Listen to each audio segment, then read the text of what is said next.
Burma coup resistance notes November 18, 2022. Ethnic regions. The Kokang Ethnic Army MNDAA was attacked by 70 junta troops on November 16 at Nampaung near Lashio in northern Shan State. The Kokang fired back with mortars and small arms, killing 16 junta troops and wounding 15. 150 Kokang soldiers then gathered around the junta camp and fired again, killing a sentry and burning down a dormitory.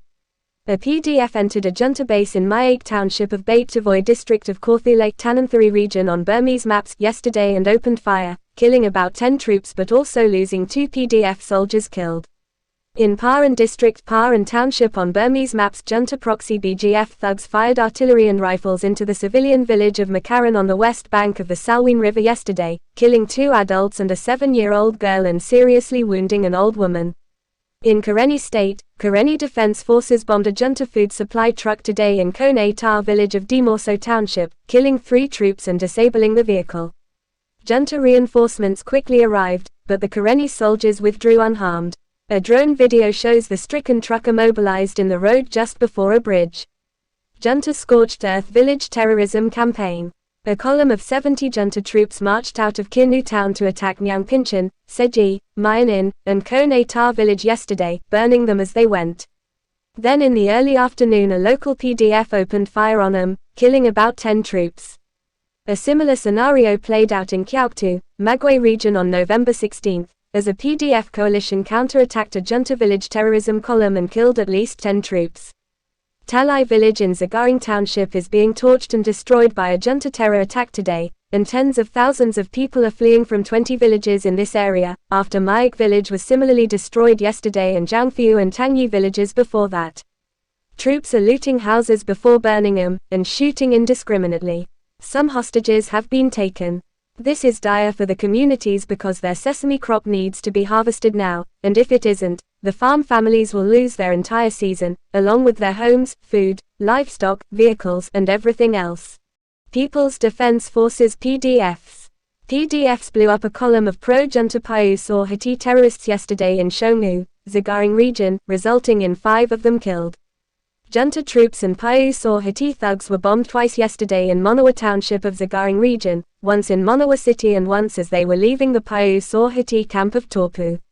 Casualties aren't known. A convoy of 3 trucks and 20 junta troops left Pakoku to deliver medical supplies to wounded troops and Paiu Saw Hati terrorists in Kyangan village this morning, and were hit by 8 roadside bombs, destroying one of the trucks. The PDF says 20 troops were killed and 7 wounded. The other 2 trucks continued toward Kyangan. 2 gunwomen on a motorcycle assassinated a 55-year-old military veteran in Pakoku town today. Veterans are often Dalan's regime spies, but this man had a good reputation in the community, so the motive for the assassination isn't clear. A junta administrator was assassinated in Yoji village of Pakoku township today. Urban warfare. In Yangon, bombs exploded yesterday at a police checkpoint on Airport Road, a junta crony car company in Insane township, and in North Dagon township. The checkpoint had been used to stop, harass, and extort money from drivers. It was dismantled today following the explosion. A PDF has formed in Yangon to try to control the rampant crime that endangers citizens traveling around the city. The junta police are preoccupied with maintaining the regime in power in the cities, thus they have abandoned law enforcement and in fact are part of the crime wave. The new group, calling itself Fright the Thieves, aims to fill part of that gap and protect citizens from pickpockets, muggers, and other street criminals. FTT will likely be pursued like other urban armed groups as a threat to the regime, so members must be discreet. An urban PDF leader is urging his colleagues in other revolutionary cells in cities to observe the security line, maintaining anonymity among cell members to avoid chain arrests, and choosing secure locations for the safe houses. He or she cited recent incidents where junta troops caught one urban fighter and tortured the identities of others out of them, leading to the deaths of several. Political and economic. The junta only released 1,000 prisoners yesterday, and only 15 of them were among the 13,000 political prisoners kidnapped since the coup. Thus, the much-hyped prisoner release was nothing more than a hollow publicity stunt.